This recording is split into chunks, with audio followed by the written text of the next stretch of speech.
Hé, toi tu t'écrases, pétasse, retourne dans ta cuisine et fais-moi à bouffer. Être femme, ce n'est pas une donnée naturelle. C'est le résultat d'une histoire.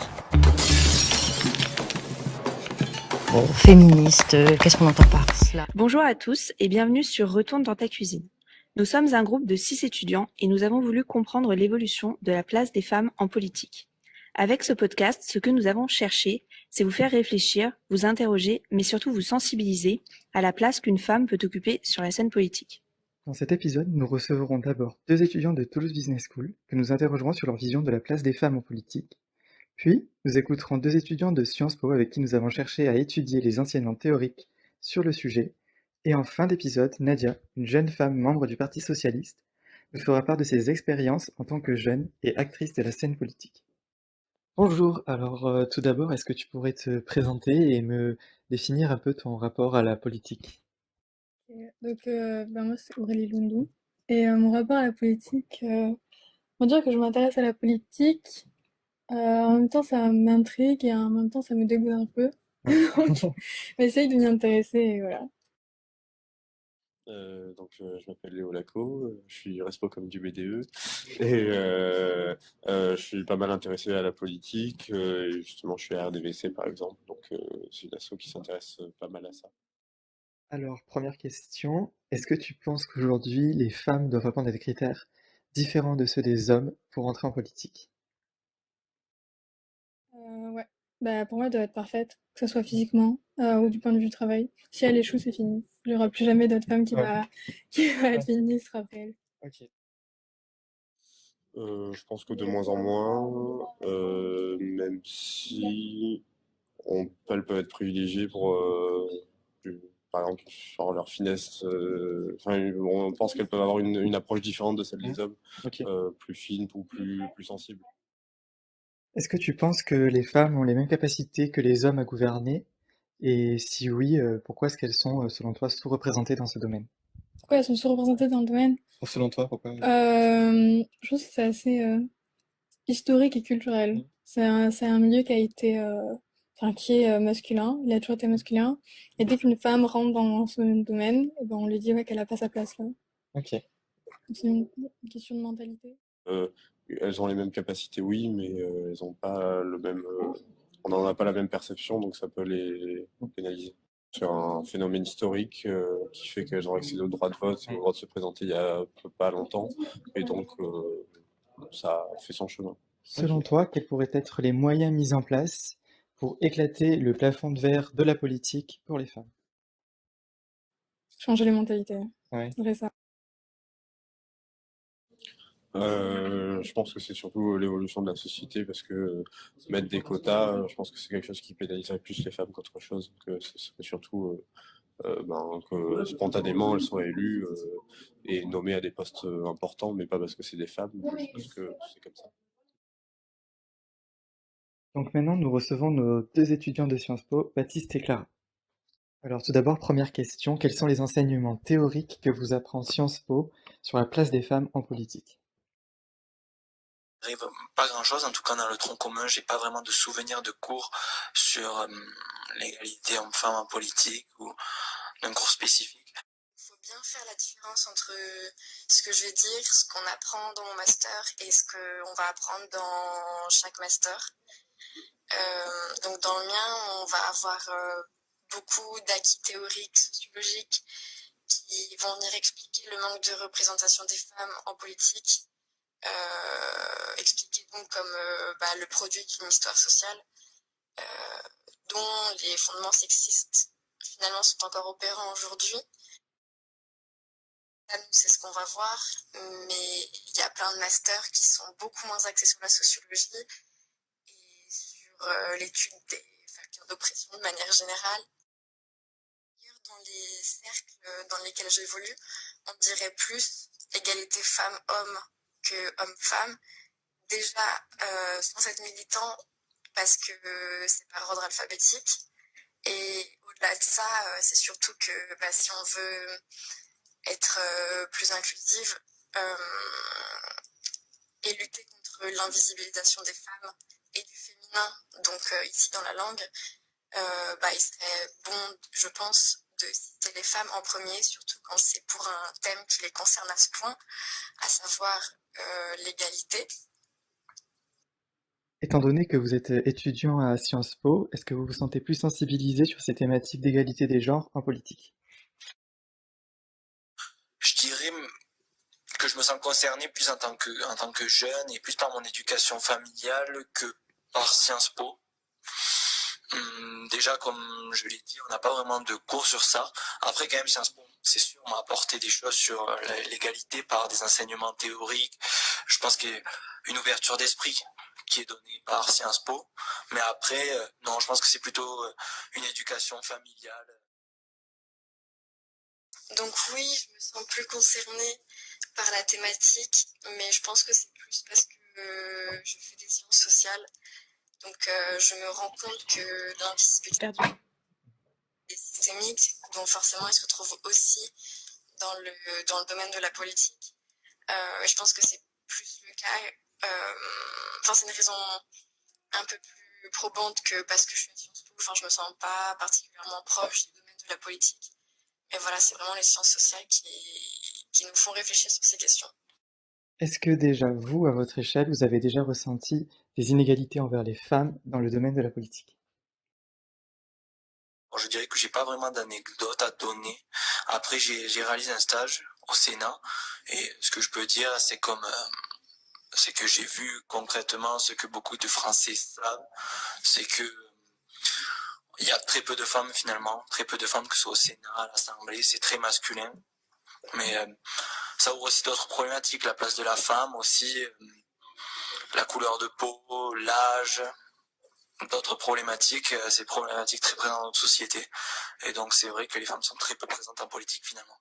Et oui, j'ai déjà ressenti les inégalités envers les femmes en politique, déjà rien qu'en tant qu'électrice. Aux dernières élections, quand on regarde l'offre électorale féminine, on se rend compte qu'elle était quand même assez restreinte. Et concrètement, là, maintenant, les deux femmes politiques qui se sont présentées, qui me viennent à l'esprit, c'est Nathalie Arthaud et Marine Le Pen. Donc on peut dire que c'est une offre qui est assez polarisée en plus. Alors, dernière question. On peut dire aujourd'hui qu'on observe une évolution positive des mentalités de la société sur la place de la femme, notamment donc avec de nombreux mouvements féministes qui arrivent de plus en plus à faire entendre leur voix. Est-ce que du coup cette évolution se fait ressentir sur les bancs de Sciences Po? Je pense que la question de l'égalité homme-femme est aujourd'hui une des questions centrales autour de notre modèle de société. La question de l'égalité de salaire en politique, des violences que beaucoup de femmes subissent. Ça regroupe différentes formes de domination masculine, c'est sûr. Après, Sciences Po a une association féministe, je sais. Mais bon, le combat est loin d'être gagné. Quand je vois les problématiques ou leurs publications, je vois que même au sein de Sciences Po, ça ne fait pas l'unanimité. Donc c'est sûr que c'est un combat long et essentiel.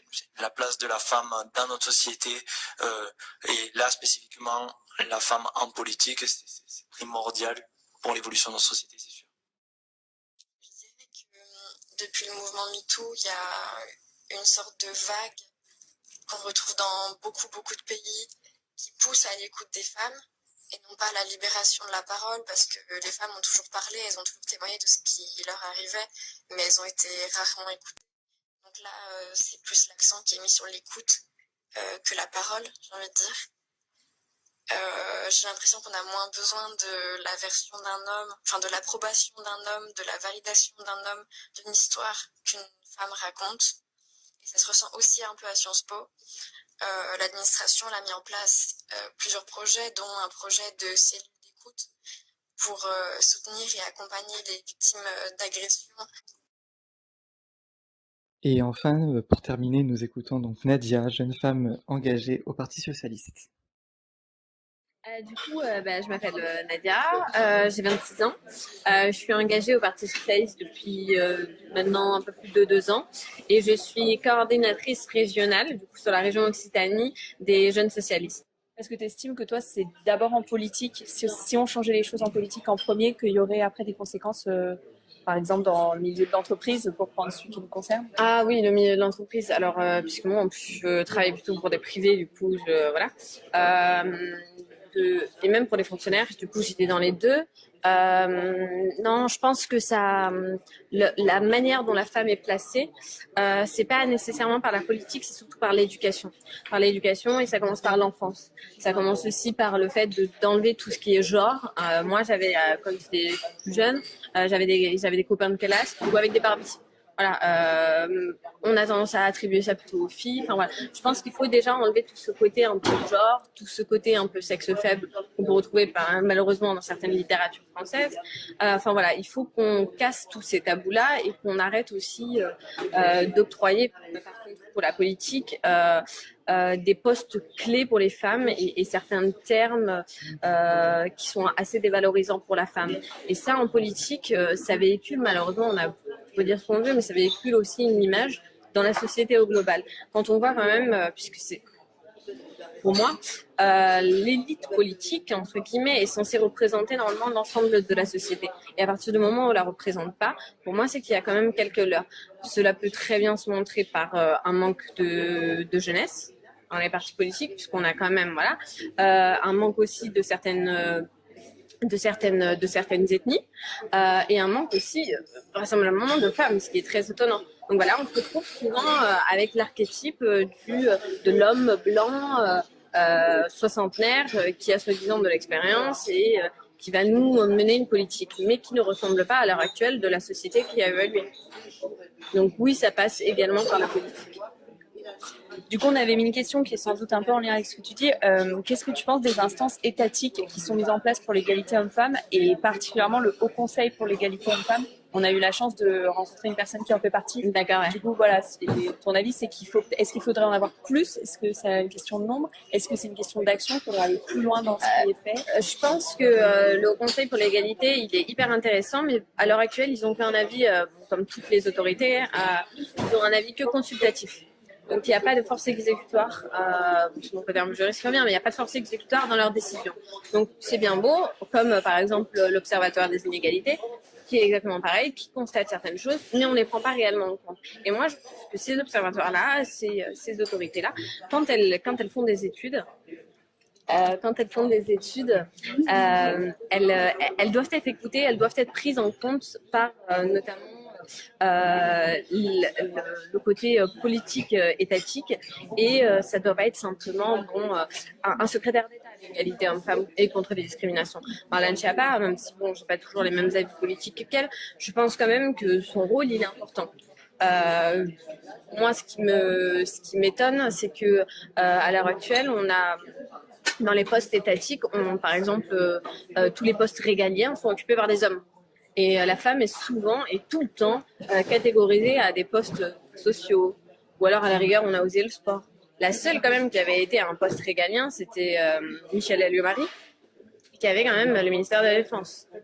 Donc, c'était vraiment le seul. Donc, je pense que ça passe par là. Et ces postes-là, Marlène Schiappa, elle est très compétente, je pense, dans ce qu'elle fait. Après, les mesures et le poids qu'elle a, d'une manière étatique, le fait de relayer ce ministère-là à un secrétaire d'État, on entend bien qu'il y a une hiérarchisation qui est moindre et du coup qu'elle est beaucoup moins aussi écoutée, je pense, autour de la table des ministres qu'un autre ministère.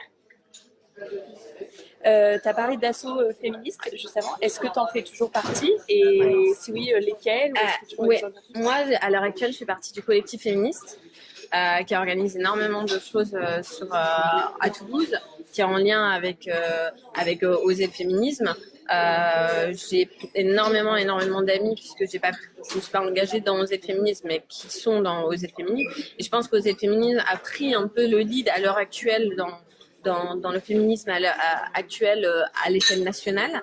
Et je pense que homme ou femme devrait, puisque pour moi ce n'est pas un genre d'être féministe, c'est qu'importe, mon copain est féministe, je pense que hommes et femmes devraient s'impliquer et se revendiquer féministes et avoir cette même sans être engagé, mais porter un discours, je pense que c'est très important. Nous remercions Aurélie, Léo, Baptiste, Clara et Nadia de bien avoir voulu nous accorder de leur temps pour répondre à nos questions. Nous avons pu voir donc avec cet épisode une réelle prise de conscience chez les jeunes du rôle et de la place des femmes en politique, qui souffrent encore aujourd'hui vraisemblablement d'une construction sociale en politique placée sous l'égide du patriarcat. Merci à toutes et à tous de nous avoir écoutés. On espère sincèrement que cet épisode vous aura plu et on vous invite à aller vous abonner à notre compte Instagram qui s'appelle également Retourne dans ta cuisine et sur lequel on vous fait un post à chaque nouvelle sortie de notre podcast. On se retrouve très prochainement pour un nouvel épisode. À très bientôt.